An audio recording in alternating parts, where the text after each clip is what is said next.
next comedian, she will be performing at the High Dive Comedy Show on the 26th. Give it up for the very funny Seligsohn!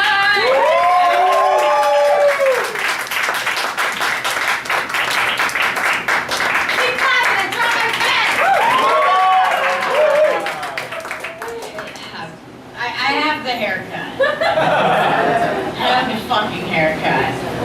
I really do. Did you guys hear? Let's just get the topical stuff out of the way. Let's get the topical stuff out of the way. Pride's over. We all have to say that. You're going to see 7 queer comics. And we're all going to start with Pride's over, okay? Because when you say it 7 times, the lucky number, then Bank of America starts, you know, they stop loving you because you're gay and they start hating you because you're poor. You know? I'm really excited for Bank of America to treat me like shit again. Like, I don't even bank with them. Like, I go in to get laundry quarters and they're like, you don't bank here, and it's like that. Come on, it's legal oh, fuck, man. It's a feminist issue, okay? What else? Oh! Did you guys hear that the CEO of Home Depot, the fucking billionaire CEO of Home Depot, said he's gonna donate, like, his legacy billions to Donald Trump? Okay, if you didn't hear it, you're hearing it now. The Home Depot CEO is donating like a lot of his fortune to Donald Trump. And it's like, who is Home Depot's biggest clientele? Mexicans. And Mexicans, lesbians and Mexicans. Who does Donald Trump hate the most? Central Americans and the LGBT community. And you know, I'm not like super handy, but like Home Depot, that's my favorite hot dog restaurant.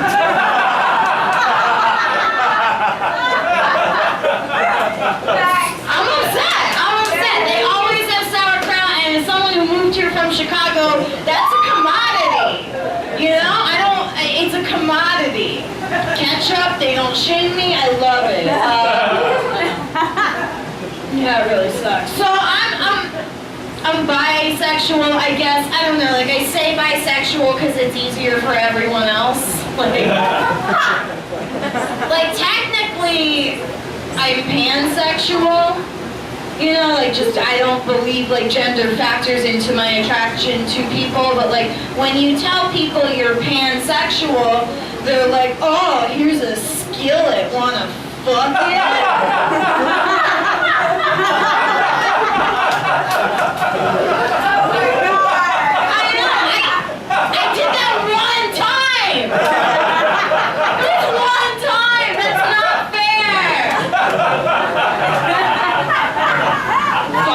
Pansexual. This Dow Comedy Studio pen is the best pen I've ever had. I'm gonna fuck this pen. Pansexual. Oh man, I didn't even want to do this, but speaking of fucking pens, have any of you been to Amsterdam? They do these like sex shows there, and one of like the things, it's like canon with the Amsterdam sex show. They like, the girl shoves a Sharpie up her pussy, and then like calls someone from the audience and like squats on them, and like draws a dick on them. It's amazing! They do it at every single one. Like just go to Amsterdam, go to the porn show, the production value is incredible. I don't know why I do comedy. Like, they're investing so much more in that. I did go to Amsterdam. That was cool because like I thought America was the only country whose airports had like the cancer scanning thing, like the radiation thing.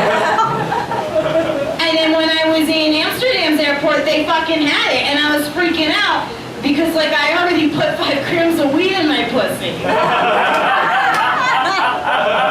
I should have researched it. I don't know. So I am bisexual, pansexual. I don't know. Like I don't know why I still can't fuck whomever I want and not expand my vocabulary. Like I just use whomever properly. I don't like. like, stop making me do more work. I don't know. But I feel like everyone's bisexual now. Like, everyone's bisexual now. And like, okay, you know how there's like new money and old money? It's the same with bisexual. Like, I came out like half my life ago. Like, the first Tori Amos concert I went to, you know, I was a teenager. I was like, it was mostly older lesbians who by now have died of old age. Because it was so long ago. Like, I've been out so long, like I got sent to the principal's office for holding hands with girls, like, you know, shit like that. Then there's like new bisexual who like, you know, it's like these women who made out with another woman at a bar last week. And now they realize they could apply for diversity scholarships. I don't know. And like, I don't like to do the whole like, oh, you're not queer enough, but it's also like, look, emo was really popular when I fell in love with my first woman, and that hurt, you know? My heart would break every time I listened to my favorite song. Like, until you went through that, like, you don't have to come out to your dad. It's okay. Alright, I'm losing you. I don't like being bisexual. It's annoying because people still have, like, annoying assumptions, you know? Like, I don't know, straight men, they kind of fetishize it and they think like, oh, a bisexual femme woman, you want to join me and my girlfriend for a threesome. And like, I usually don't, you know? I don't. Like, I think, look, threesomes are not good. Like, they're all bad. They're just all bad. Like, there's always, sex is, I don't want to sound like a square, I just think sex is for two people or four or more. Otherwise, like anything in between, it's too awkward, you know? It's all off, the proportions are off. There's always that one person who's like, remember when you were a kid and your mom made you invite that weird kid to your birthday party? You don't really want him there, and I was like, yeah, I mean, good for them. Like, but then, like, you know, you think being queer, like, it's gonna be mostly straight guys that are shitty to you, but lesbians don't want to date me either. Most lesbians are not interested in me because they think I'm just experimenting, which, like, first of all, like, 15 years is a long experiment. We don't fund that, you know? Our country doesn't fund science experiments for that long, you know? Also, like, women can't do science. No, listen.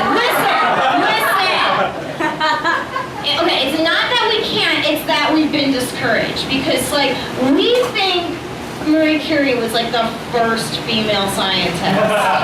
Which is ridiculous. Like, for centuries before women did science, they just got burnt at the stake for witchcraft. So, like, we're not encouraged, like, look, if women were good at science, why did I've had like 14 to 16 threesomes. Why did I have 14 to 16 threesomes before I said that is a decent sample size? Stop. And then there's those people that are like, oh, you're bisexual, or you don't care about gender, you're just a slut, you want to fuck everyone. And it's like, yeah, but like, that's just me, that's a coincidence. That's not a statement of bisexuality, you know? I'm just like, I'm very sex positive, I'm very feminist, I'm super feminist, I get blocked on Facebook every day. That's how you know you're a really good feminist. Sometimes I get blocked like from Facebook by Facebook. I'm doing a really good job. I am kind of slutty, but that's just me personally. Like I forgot how many people I had sex with in 2009. Like if I had to ballpark it somewhere between, I've had sex with like maybe like somewhere between the amount of people, low point U.S. Senate, high point House of Representatives. It's somewhere in there. I forgot. I don't know. I couldn't tell you. do. When I was a teenager, I grew up in Florida. I thought being a stripper was a cool job. Like, first I wanted to be an astronaut, and then I found my mom's like, well, you know, you gotta wear that stupid spacesuit, and I didn't want to wear the stupid spacesuit. And then my first job was as a stripper. Yeah. So don't tell little girls what they can and can't wear in the workplace. They're not gonna wear anything at all. It was kind of cool though, because when I was a teen, I thought strippers were cool, and then I became one. I actualized my goals, you know? It was super cool. It's weird, because it's I'm Jewish, so I didn't need the money. It just sounded like a lot of fun. I don't know. It kind of was. My stripper name was Viper, but I spelled it with a Y.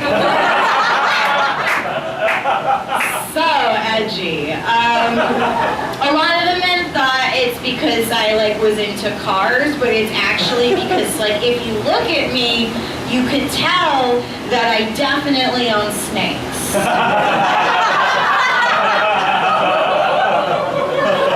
I do. Big snake enthusiast. I love them. I have one named Reese Slitherspoon.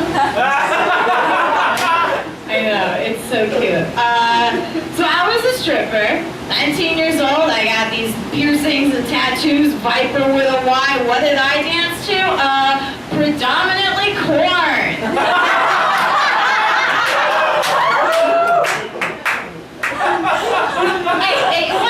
Sometimes I got Papa Roach, alright? Sometimes.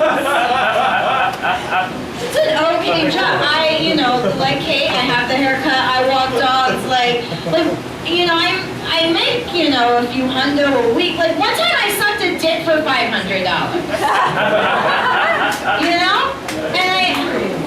And I've reconciled, once a hooker, always a hooker, I guess,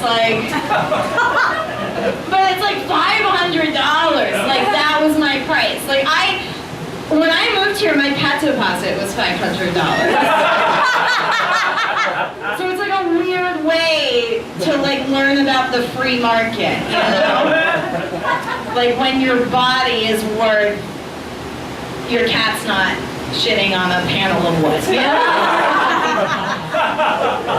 And I look back on that all the time because that's prostitution. I was a prostitute, and I'm such a militant feminist now, and I can't believe $500. Now I take $250. That's really expensive here, and honestly, anything helps. I do sometimes think I'm not queer enough because I haven't dated, I've mostly dated men in the past year or so, but I think I have to stop, because ever since I moved here, the men are too intense. They're too fucking intense. I'll be on these apps and they're like, hey, are you into kink? First message. First message. Which is A, not an appropriate question, but what pisses me off the most is that it's not a question at all. When a man says, are you into kink? They're not asking you anything. They're just telling you that they are going to choke you within the first 30 seconds of sex. With no warning! And then I sound like a square because I want to have a conversation.